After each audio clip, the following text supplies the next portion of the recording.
Hey, Phil here. I'm the videos creator, and if you want to skip my discussion on ROI and my explanation, you can skip to the demonstration at around the 4:15 mark. Thanks for watching. I think there is some struggles in the marketing world that I've seen with some departments where they're spending money on assets, they're spending money on campaigns, but they don't have a clear-cut idea of how it's performing, how it's contributing to their business, right? And this is kind of a textbook marketing concept, but this marketing ROI or ROI in general, it's just an evaluation statement on return on investment, right? But there's a couple of different layers to this. When I say calculating marketing ROI, that's, fancy marketing terms, but really it boils down to how do I prove my keep as a marketing specialist? How do I justify me asking them every month for recurring services, right? How do I prove my keep? Or AKA, when it's a pay-per-click situation, how do I prove I'm not flushing the client's money down the toilet? If you're in the pay-per-click arena, or you're spending money on email marketing, or you're a marketing specialist, there is some marketing dollars being spent, and we need to evaluate if those marketing dollars are moving the needle as far as the business goes. Let me tell you a quick story about this. I was talking to my friend who was a pay-per-click specialist, and he's been gracious to teach me a lot, but one of the most powerful things he taught me was make sure you're good on this ROI calculation and know what all that means from a pay-per-click perspective so you can justify that keep. I realized we were at a bar, and he wrote it down on a soggy napkin, and he had to explain it to me 4 times. And I'm going to try to explain it to you in the next 3 minutes, not on a soggy napkin. So let's go really quick. So again, that's an ROI, return on investment. This is useful for marketing managers, digital marketers, business owners, anyone who's spending either money or effort on marketing, and you want to decide, hey, is this working? Let's talk about why we're talking ROI again. It's not some vanity number. It's not just some random formula that everyone needs to know, but really we're talking about how are we tangibly contributing to the business? Are we growing? Are we contributing? Do we have some opportunities, right? There's always time to pivot, but you got to understand if you're in the black, so to speak. So just really quick, some marketing campaign examples, and these are far and beyond, there's so many different types, but we can use this to calculate pay-per-click auto loan leads, right? We can use this to calculate the ROI of telephone clicks from a website. I am very much in the digital world, so when I think campaigns, my mind goes to website conversions. But anyways, you can use this in a lot of different ways. Booked appointments for your coaching business. The list goes on. Anytime you're doing a campaign, you're trying to change your business in one way or another, right? Hey, so quick edit on this video. I was making this video and sharing it with friends, and I sent it to my friend Robin, who I mentioned in my previous video. Robin, thanks for joining me. Robin had some specific feedback on my marketing ROI video, and in the past video iteration, I talked about a soggy napkin that Robin shared with me when he wrote down this formula originally. And Robin, what did you say to that? You should have kept the napkin. I should have kept the napkin because I'm so glad to have Robin's help on correcting this quick video and how to demonstrate ROI. Really quick before we get into that, Robin, how's it going? Doing great. Nice to be here with you. Well, thanks. Yeah, I really appreciate it. So I just wanted to introduce you because we're going to work through 3 quick examples in two different industries. Robin, thanks again for your help. Robin, do you want to talk about the simplicity of e-com before we talk about close rates and return, which is really what I calculated in the last video? So for e-commerce clients, you have it pretty easy since they have a actual dollar sign attached to the products they sell. So you can very easily get your marketing return from those type of clients. When you have a client whose conversion action is a contact of some kind, either an email or a phone number, you have to do a little bit more work to figure out how many of those people are actually converting into a valuable asset for you for your marketing return. So we'll go through really simple with e-commerce because you already have a dollar sign.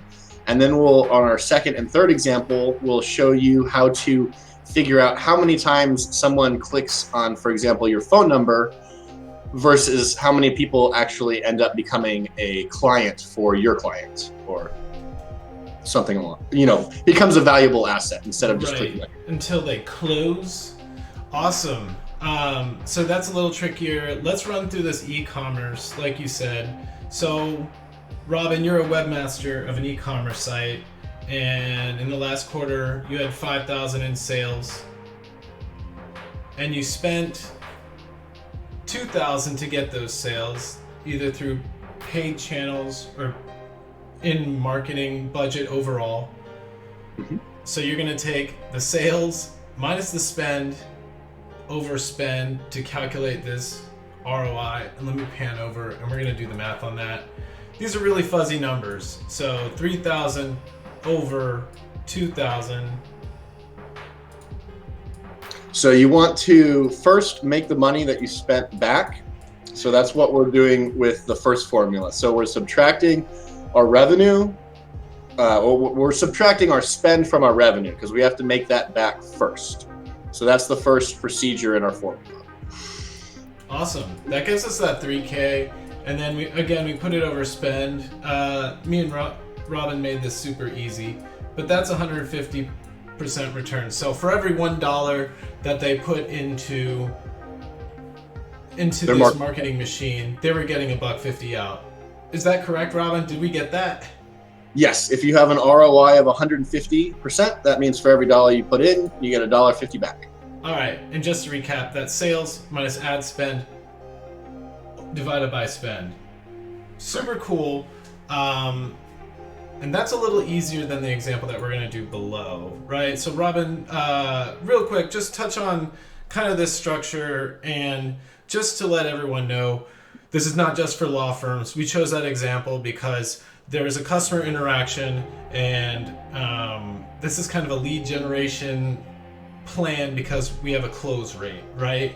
So Robin, you've worked in a lot of different industries. Law firm is one of the ones that came up, but let's walk through this really quick so we can share kind of how to calculate this percentage on this one. All right, so what we're trying to do is we're trying to use the data that we're able to collect. So on a website in analytics, you can collect things like how many people clicked on a certain button. So on our first example, we're going to see how many people clicked on the phone call button itself. Now, analytics isn't going to tell you if that phone call ended up in a sale because that's kind of done offline. It's done with the client. So what we do is and it's sometimes hard to get it from the client, but we would like to know from them how many phone calls they receive and how many of those actually turn into a sale or a client for them. What's our close rate on the first example? Yeah, so that's actually a 20% close rate, right? Because that's the 0.2. And again, that just comes from knowing your product or working very closely to get that information with the client, right? That's a tough number to get, Robin. We've talked about that, but super important. I find that if you illustrate to the client why it's important, it's a little bit easier to get from them. Because normally they're like, we don't keep track of that kind of stuff, and be like, well, next week do. It's so true. Yeah, I mean, maybe you can show them this video or give them a napkin, right? So I'm going to do the math really quickly here, but 10 times 20% is 2. 2 times 1,000 is 2,000. So we've gotten the first part of the formula, which is our return. And really quick, we're going to show links, but we're referencing this tutorial here, link in the description. But anyways, so let's say in our example, we have a return of 2,000, which we've calculated based on the close rate. So we got 2K, Robin. Robin, we spent $750 at your law firm. And then we put it over the return, which is at $750, right? Mm-hmm. This is not such friendly math, so this is 1250 over 750. And we're doing this very much in the live. We don't have any pre-baked numbers on this one. One moment. You busting out a calculator? Oh, of course, because I want to be certain. All right.